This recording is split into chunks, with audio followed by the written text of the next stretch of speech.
Welcome to this special Prostate Cancer Awareness Month edition of For the Good of Man podcast. While September is a time to spotlight prostate cancer, it's also important to recognize other prostate conditions that affect men's lives every day. One of the most common is benign prostatic hyperplasia, or BPH. Today we're joined by Dr. Bradley Gill, a board-certified urologic surgeon specializing in prostate health. Dr. Gill will break down what BPH is, how it differs from prostate cancer, the signs and symptoms to look out for, and the wide range of treatment options available to help men take back control of their urinary and overall health. With that foundation in mind, let's hear directly from Dr. Bradley Gill as he shares his expertise on prostate health and what men need to know about BPH. So I'd like to thank the team for the opportunity to present today and meet with everyone. But the goal today is really to recap BPH.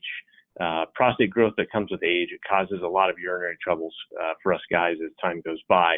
And to help you understand that better and what options you have to treat it. So we'll go over a few different things. One is, what exactly is the prostate? We'll talk about BPH and how that can change with age. And then, as mentioned, we'll talk about the things that a guy can do to treat BPH so that you don't have to put up with urinary problems for the rest of your life. All right, the prostate.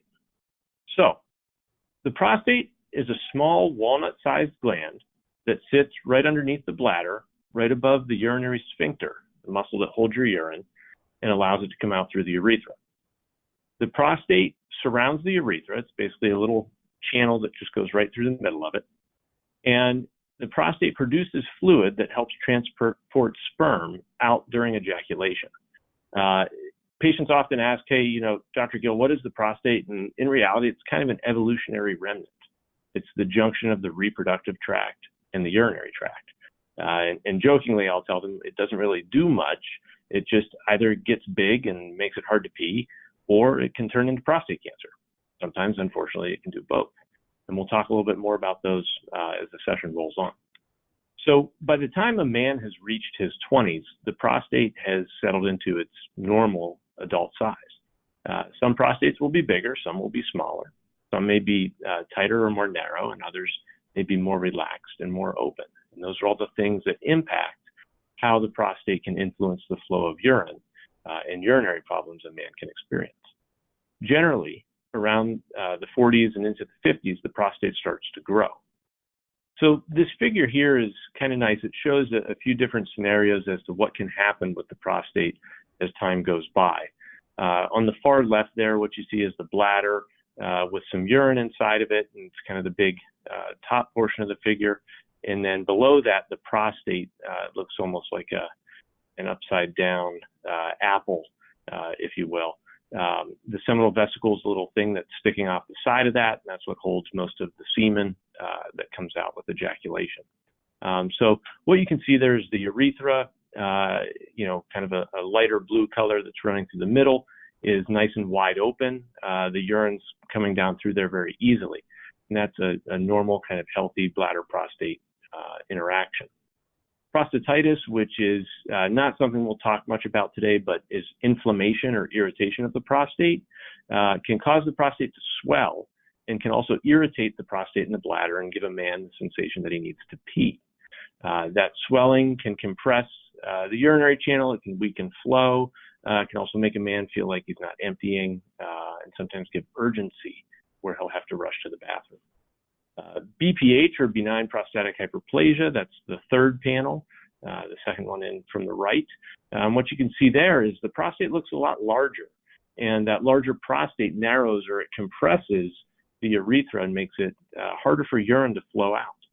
So this is what often causes a slow urinary stream, dribbling or sputtering when a man may urinate. These are the things that you, as a younger gentleman, probably heard the older guys talking about. It takes a lot longer to pee now. It doesn't come out as quickly. Those kind of things. That's what happens when the urinary channel becomes obstructed. Prostate cancer, the farthest right panel there, is a totally different topic. But what that is it's an abnormal growth of cancerous cells within the prostate. And that's something that we screen for regularly in men. And if you catch it with routine screening, it's something that can be treated and often cured. So how about BPH, or the prostate growth that comes with age? BPH commonly is known as enlarged prostate, And it simply means that the prostate has grown larger than normal. And the reason I say normal with the quotation fingers is there's not really a quote unquote normal prostate size or normal prostate shape. It differs from man to man. So breaking down BPH, the B stands for benign or non-cancerous growth. The P is for prostatic, meaning it relates to the prostate gland. And the H is for hyperplasia, which means that there's an increased number of cells. So these prostate cells replicate, they grow in number, and then they grow in size, and it can make the prostate bigger and again, compress that urinary channel, making it harder to urinate. A normal adult-sized prostate is about 1.5 inches in diameter, getting back to that walnut analogy that's often quoted to patients. And then, BPH enlargement is what causes bladder outlet obstruction. So as the prostate grows and it closes in on that urinary channel, it blocks the flow of urine out of the bladder, or it obstructs it. And then that's what causes lower urinary tract symptoms. We'll talk a little bit more about what those are in the coming slides. So a question we commonly get in clinic is, what's the relationship between BPH and prostate cancer? If I have BPH, am I at risk of prostate cancer? Does it mean I have prostate cancer? How do those two conditions interact? Getting back to what I tell patients about, the prostate either getting big or turning into cancer, sometimes both, it's exactly that. BPH, or prostate growth with age, is not prostate cancer. It's simply enlargement of the gland as time goes by. Interesting fact, your ears, your nose, and your prostate are the only parts of your body that will grow throughout your entire life. So as the years go by, the prostate gets bigger, and that's what causes BPH. BPH does not cause prostate cancer. There's actually no relationship, and there's no association between the two. They're totally independent conditions. The biggest risk for prostate cancer tend to be family history and an exposure to things that cause cancer, like tobacco smoke, radiation, and certain types of chemicals. BPH symptoms generally differ from those of prostate cancer. So BPH, as the prostate grows and constricts urinary flow, men experience slower emptying of the bladder. They don't empty fully. They have to go to the bathroom more often because they can't get all the urine out.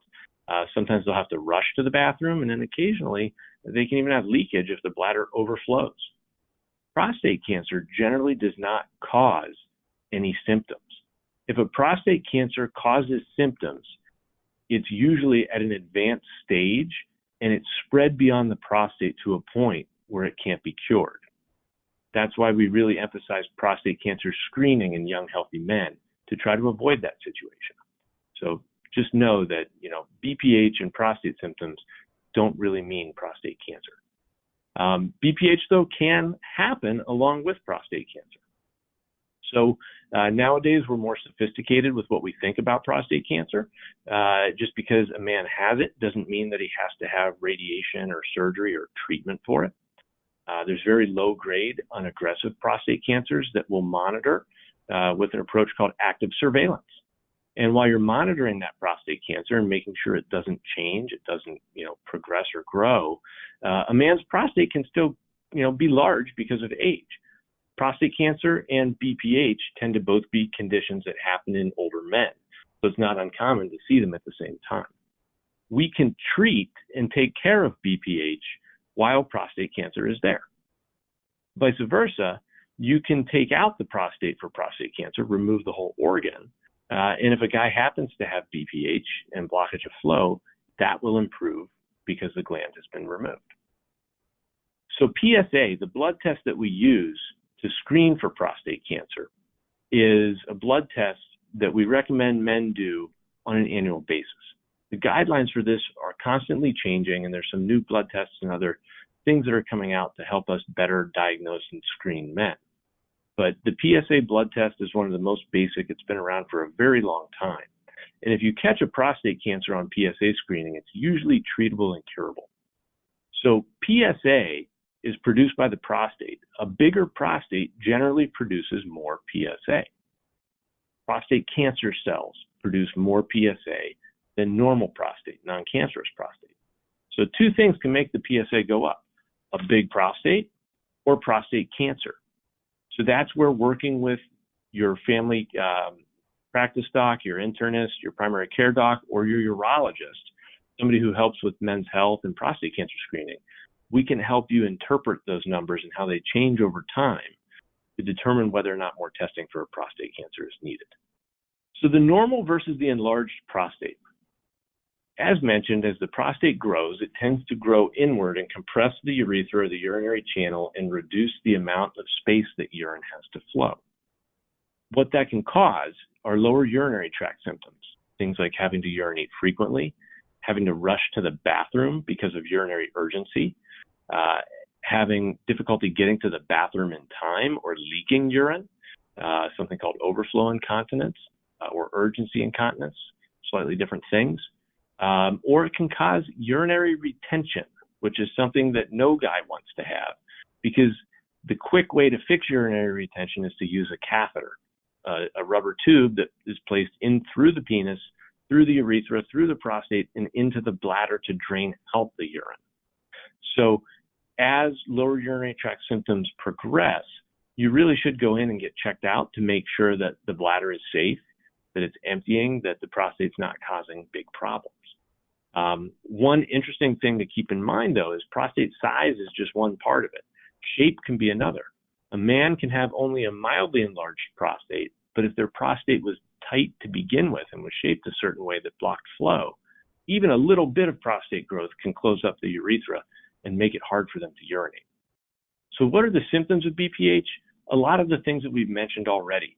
Frequent urination during the daytime or nighttime, a sudden urge to urinate, having to rush to the bathroom, a slow, weak, dribbling, or intermittent urinary flow, difficulty starting and stopping urinary flow, and an inability to urinate or urinary retention.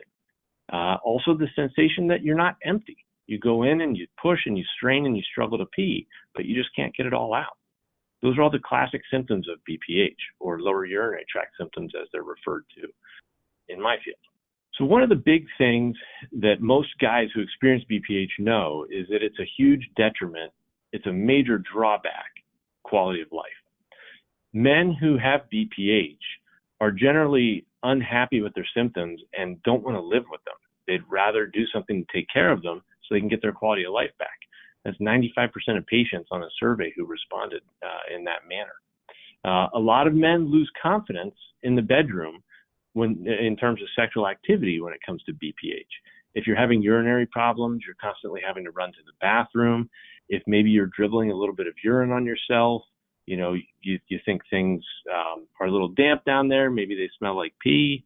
All those things, they really detract from a man's confidence, and they can impact him in the bedroom too.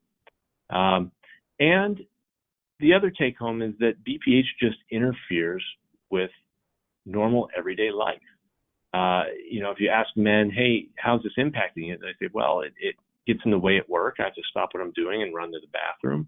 It gets in the way when I go to my granddaughter's softball game. I have to get up out of the stands and go. I can't sit through a movie. I can't make it through dinner with my wife.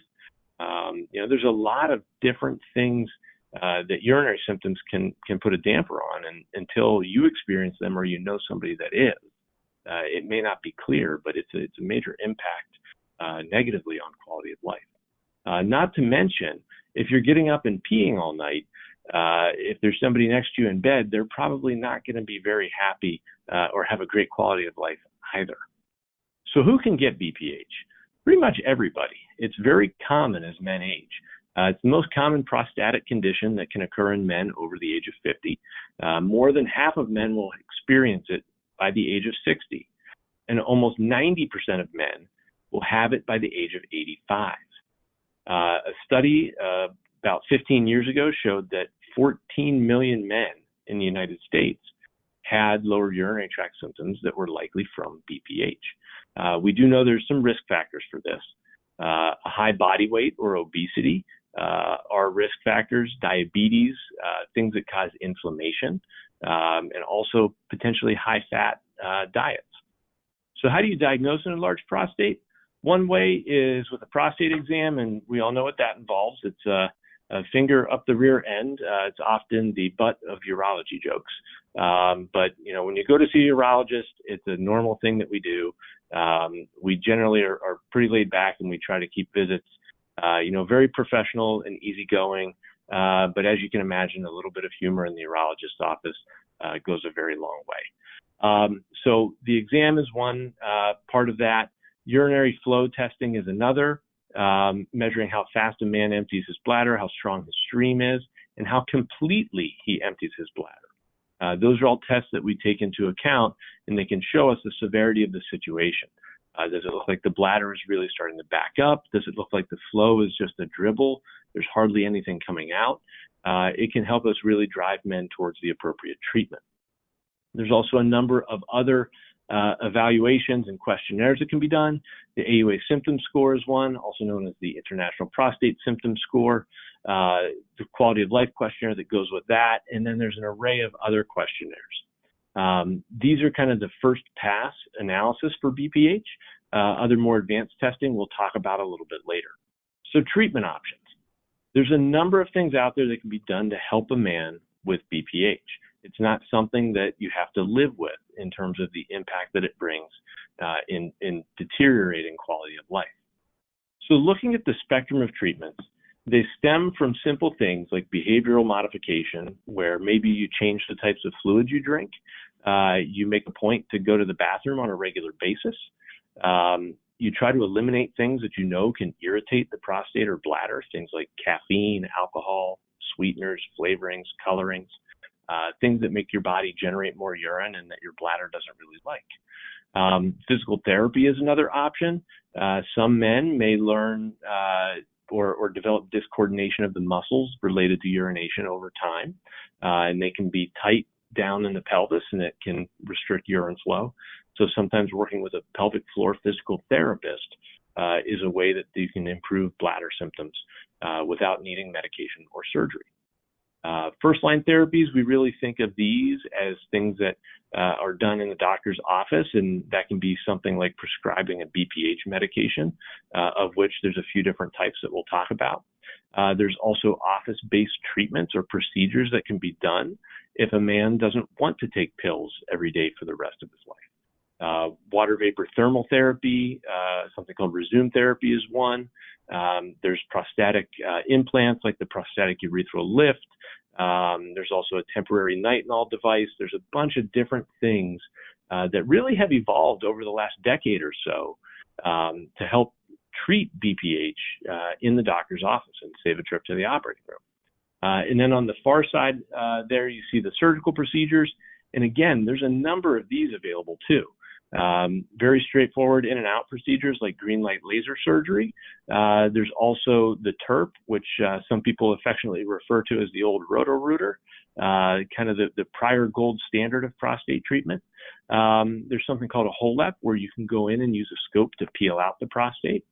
And then there's also robotic surgeries. And these can be done where you do it laparoscopically through the belly and you scoop out the inner portion of the prostate. Or it can be a robotically controlled water jet that's done with a scope and doesn't involve any incisions. So going a little more deeply into the treatment options, and really this is going to be the meat of the presentation today, watchful waiting or doing nothing. If symptoms are mild, they're not really bothersome, the stream's just a little slower, it's not impacting everyday life, watchful waiting or just keeping an eye on things is a reasonable approach. As mentioned, there's things that can be done like avoiding bladder irritants. And again, that's caffeine, alcohol, sweeteners, flavorings, and colorings. Avoiding constipation. And then keeping an eye on medications that may make you urinate more, like diuretics or water pills. Altering how you interact with all those different things can change how your body makes and manages urine. So those are things that we really look to in terms of avoiding pills and procedures, is using lifestyle modification.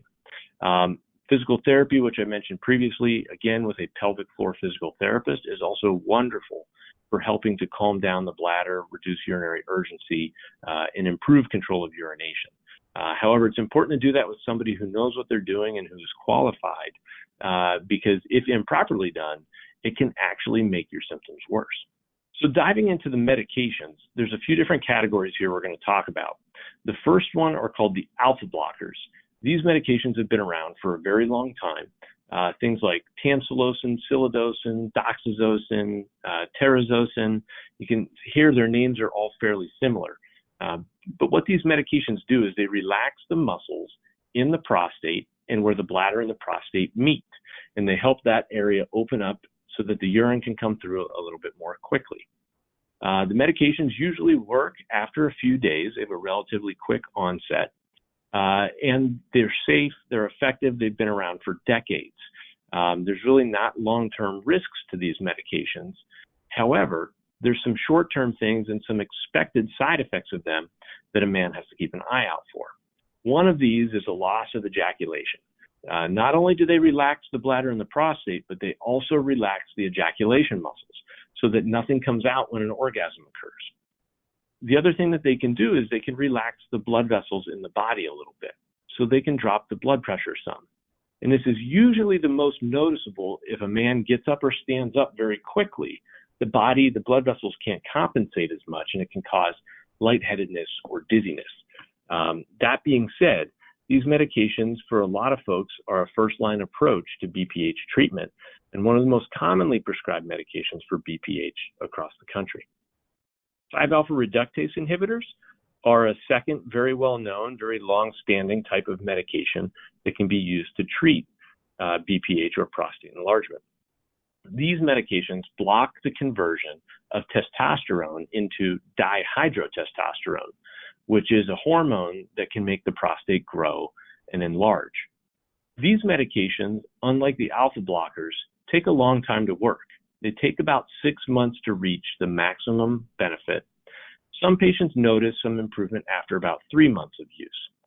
Essentially, what they do is they prevent the prostate cells from replicating and growing over time. So the prostate just sort of shrivels up, shrinks a little bit, and then the passageway in the middle opens and allows urine to flow more freely. These medications, like the alpha blockers, are very safe, they're very effective, and they've been studied for a very long time. They've done research trials looking at the two types of 5-alpha reductase inhibitors that are available, and they've found that they can actually reduce the risk of prostate cancer and potentially increase the sensitivity of PSA for prostate cancer detection. So these medications may actually make it easier to detect prostate cancer. That's because they drop the PSA level about 50% after a man has taken them for 6 months. If the PSA does not drop 50%, that may suggest a prostate cancer is present and should be looked into further. That being said, it's very important to tell your doctor if you're using a 5-alpha reductase inhibitor because of the effect it has on PSA levels. It can change how your doctors interpret your lab tests, so it's important for them to know because we use PSA to screen for prostate cancer. These medications also have some expected side effects. They'll reduce the consistency or they'll make semen more thin, and they'll also reduce the volume that comes out with ejaculation. Some folks feel that these medications may also cause sexual dysfunction. That's a debated topic in the literature and in the research at the moment. Otherwise, one thing to know about these medications, it's not very common, but a small percentage of men who take these can develop breast tenderness or breast enlargement if they remain on them. So I always caution men, if you notice that your breasts start to hurt, you have nipple pain, nipple sensitivity, you want to make sure that you stop taking this medication and let the team know. Phosphodiesterase inhibitors are a medication class that have also been around for a very long time. These medications usually have a more fun application, things like sildenafil and tadalafil, which are prescribed for use in the bedroom to help with erections. What we've learned, though, is that low-dose daily tadalafil, a very small dose of 5 milligrams per day, can actually help relax the prostate and relax the bladder to improve a man's urination. These medications tend to be very safe and have a very tolerable side effect profile. They will cause some facial flushing, a little bit of sinus congestion, heartburn, and headaches in some men. But again, at the low daily dose, these side effects tend not to be very noticeable, and they tend to be very tolerable. These medications are once a day. They don't cause dizziness. One thing to know, though, is they do interact with nitrate medications, which can be used for high blood pressure or can be used for coronary artery disease or heart attacks. So if you're somebody who needs nitroglycerin or who takes nitrates for blood pressure, these medications are not something that you should use. The neat thing with these medications is they can be combined with the other ones that we've talked about previously, as can the alpha blockers and the 5-alpha reductase inhibitors.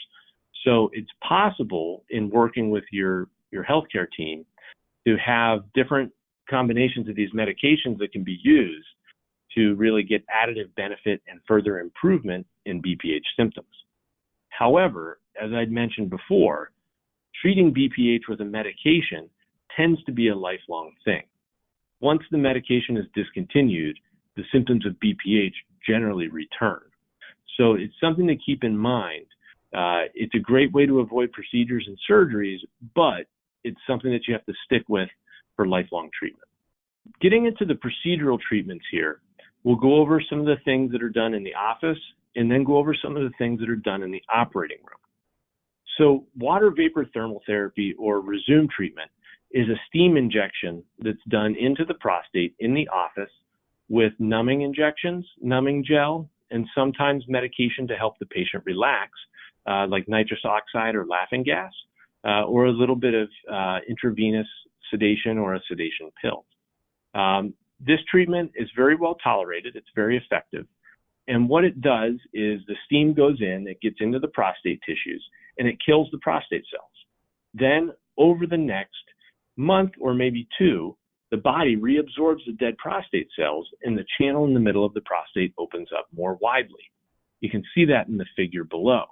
The far right, you see that the prostate has kind of a nice cavity in the middle of it where the steam eliminated the BPH growth. This treatment, again, it's an in and out of the office procedure. The way that we do this, patients can come in and drive themselves home the same day. We do leave a catheter in following the procedure because the prostate does tend to swell a little bit after it's injected with steam. Some practices and some prostates don't need a catheter placed after the procedure, but that's a case-by-case basis and something that's up to the discretion of the treating team. Because this procedure removes tissue, it tends to be fairly long-lasting. And the other cool thing with this is, unlike some of the surgeries that we'll talk about later, there's a fairly good chance, studies suggest 80 to 90% chance, that a man can keep his ejaculation after having the prostate treated with water vapor thermal therapy. The other nice thing with these procedures that are done in the office is you can get back to everyday life pretty quickly afterwards. This is a short video that shows how the water vapor thermal therapy or the Rezum procedure is done. I'll let this play. I believe there's audio with it.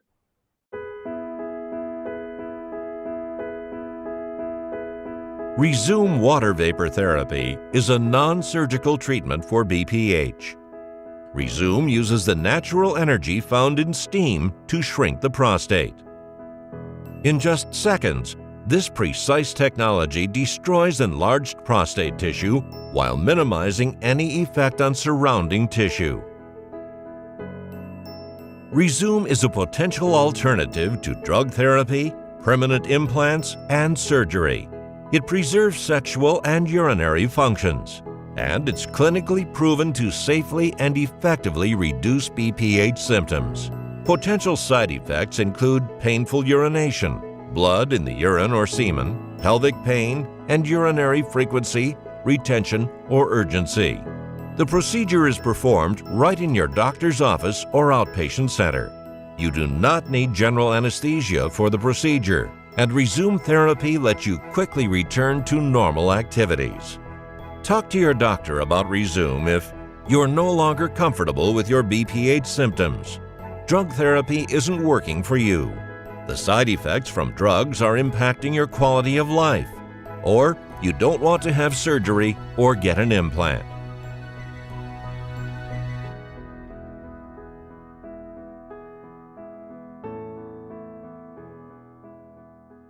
So water vapor thermal therapy is, as mentioned, it's durable, it's successful. Patients tend to be very satisfied with the results of this. This is a fairly common procedure that we do in our practice.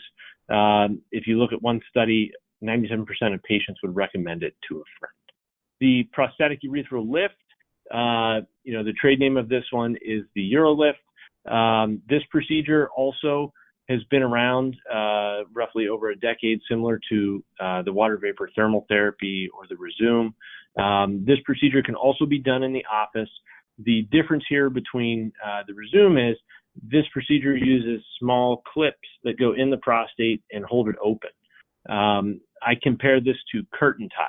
So if you think about the big curtains that are over your living room window, you put those ties on them and you kind of hold them up and out. That's what this procedure does. It's a permanent implant intended to be placed in there. It does not remove any tissue. It just repositions it and kind of pulls it out of the way.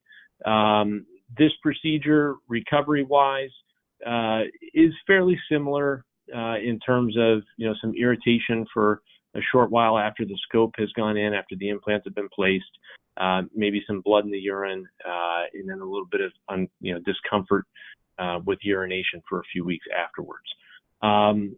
Similar to the water vapor thermal therapy, most patients with this can have a catheter in for a short time afterwards. A lot of patients are able to go without a catheter as well. Something that we didn't dive much into in terms of the evaluation. We did talk about the exam, some of the office measures, and the surveys. A lot of times what's helpful for us urologists in determining what might be a good procedure for patients is a bladder scope and a prostate ultrasound. Those are two tests that we do in the office. We'll often have a patient come back after an initial visit and see us, and we'll do the scope and the ultrasound at the same time. And what we're trying to figure out with that are the shape and the size of the prostate, because the shape and the size of the prostate are what help us determine whether or not men may be suitable for one of the in-office treatments, or if they need to go to the operating room for more complex anatomy, or other different factors, things like bladder stones or other things that are related to BPH that we might need to address at the same time. In addition to the prostatic urethral lift, there is another implantable device that's on the market, a temporary nitinol device. That one also goes in, however, it's not intended to be permanent. It's only left in for about a week.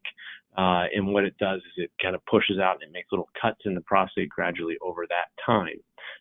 But again, these treatments that are done in the office, they're good for certain shapes and sizes of prostate, but not good for every prostate. So, one of the big things we've learned about treating BPH, especially over the last decade, is that it's not a one-size-fits-all condition. You really need to understand the shape and size of the prostate and how to match the best treatment to the best prostate. So moving out of the office and moving into the operating room, we'll talk about some of the treatments that are surgical. The green light laser, or photovaporization of the prostate, PVP is another name for it, is a procedure that's withstood the test of time, and it basically uses a laser that interacts with tissue to just vaporize or melt the tissue away. It's kind of cool. It's like a science fiction movie. You shine the laser on the tissue, and it just turns into bubbles and washes away. The scope has fluid that flows in and out of it continuously. So you basically go in and you just melt the entire inner portion of the prostate away. The way I describe this to my patients is if their prostate was a watermelon. What I'm trying to do is go in and melt out all of the pink fruit that's in the middle of the melon and leave the white rind and the green skin of the melon behind. The green skin is the part of the watermelon where the nerves are that produce erections, so we're not worried about that in a BPH procedure that's well done. The white rind of the prostate, or the watermelon rather, the white rind of that is the part of the prostate that can form prostate cancer. So treating BPH doesn't really have any impact on that. And that's why earlier I mentioned there's not really any relationship between the two. So looking at green light, this procedure is often an in and out same day surgery with a catheter maybe for a day or two afterwards. Because it does clear tissue out, it has a very low retreatment rate. It tends to hold up well over time. And then men see the benefit to urination fairly quickly right after the procedure. Just like the other procedures where you go in with a scope, there's some irritation and discomfort, a little bit of blood in the urine, very similar recovery to some of those office-based procedures. The transurethral resection of the prostate, or the TURP, this used to be considered the gold standard procedure, and that was because it was the only technology that was around, aside from cutting somebody open and using your finger to actually scoop out the prostate. So the TURP, there's a lot of data on this. Some folks still perform high volumes of this procedure and get very nice results from it. It's effective. It opens the prostate. It helps restore urinary flow, to men fairly quickly. Compared to the green light procedure, there's a higher risk of having blood in the urine and potentially needing to stay in the hospital for bloody urine. After a TURP, there may also be a slightly higher risk of scar formation because it tends to be a bigger scope that is used. But again, this procedure is widely available. Many urologists do it because it's been around for so long. But there are other options out there like laser surgery that we mentioned. So robotic surgery and HOLEP, or the holmium laser enucleation of the prostate, these procedures are a little bit different in terms of how they work. The green light and the TURP, you go in with the scope and you just sort of scrape out or melt out, the inside of a watermelon, so to speak. With these procedures, you're going in and you're basically peeling out the pink fruit in the middle.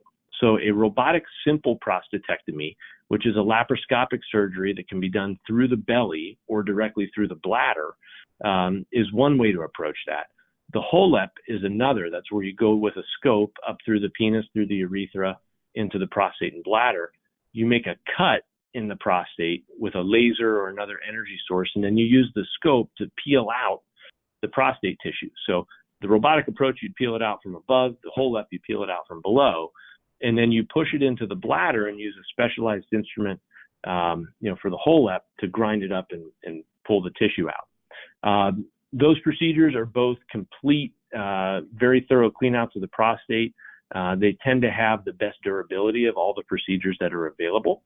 Another robotic procedure, a robotically controlled water jet, something called aquablation, is also new to the market, and that's gaining popularity. And that's basically a scope procedure guided by ultrasound, where a water jet goes in and it more or less pressure washes the prostate tissue away. That procedure oftentimes requires a hospital stay overnight. Some patients can go home the same day. But again, evidence here, looking at the surgical treatments for BPH, there's a lot of different options out there. And again, thinking about matching the right procedure to the right prostate, that's the most important part in terms of getting successful BPH treatment. Folks who are on blood thinners need to be treated differently than folks who are not on blood thinners. Folks who have a 300-gram prostate need to be treated differently than folks who have a 30-gram prostate.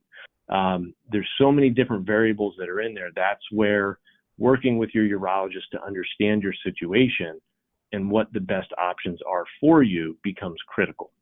And again, that's where things like a bladder scope or a prostate ultrasound as part of the workup and evaluation can be extraordinarily beneficial. All right. So this is just a quick reminder that, with all of these new treatments that are out there that are available, everybody's insurance differs. So, one of the hard things that we face as physicians is having a great treatment that's, well suited to our patient, but not covered by their insurance plan. And then you need to work with the patient and their insurer to see if you can get coverage, or sometimes even just consider a different option. So a little bit of a disclaimer here that, because we list all these things and we say that they're out there, it doesn't necessarily mean that your insurance may cover you to get them.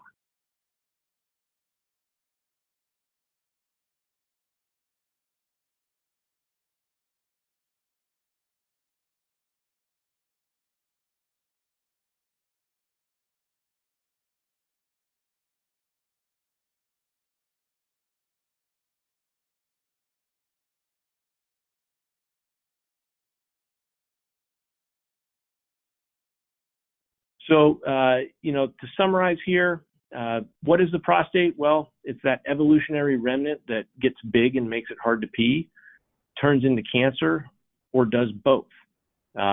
Enlarged prostate is what we call BPH. Our options, we talked about these, watchful waiting, lifestyle modifications are kind of the entry level, straightforward things you can do. One potential, thing there is if you just forget about it and ignore it, BPH can cause problems. That prostate can get really big, make it really hard to pee, and then next thing you know, you go in for a knee replacement or something else, and you wake up from surgery and you can't pee. The anesthesia has relaxed your bladder, and that prostate's gotten so big it can't push the urine out anymore. So, keeping an eye on things, you don't want to bury your head in the sand, but keeping an eye on things and making sure you don't run into trouble with BPH is usually a good idea. The first line therapies, again, these are things we do in the office. Medications, office-based procedures. Those things are very well laid out. There's some very nice guidelines from professional societies out there that describe the different options that are available to men. And they line them up by prostate size, by need for blood thinners, and the different factors that influence a treatment decision. And then lastly, the surgical procedures. These are the things that require usually a in and out trip to the operating room, maybe an overnight stay in the hospital, but these are procedures where you're generally going in and removing tissue, opening up the inside of the prostate, and trying to get a guy a good, durable result that's going to hold up over time. That concludes our Prostate Cancer Awareness Month discussion on BPH with Dr. Bradley Gill. Remember, BPH and prostate cancer are different conditions, but they share one important lesson. Paying attention to your prostate health can change your quality of life. If you or a loved one are noticing symptoms, now is the time to schedule a checkup and start the conversation with your doctor. We'd like to thank Dr. Gill for his insights, and we'd like to thank you for listening to this episode of For the Good of Man podcast. Be sure to subscribe and join us for more conversations that put men's health front and center.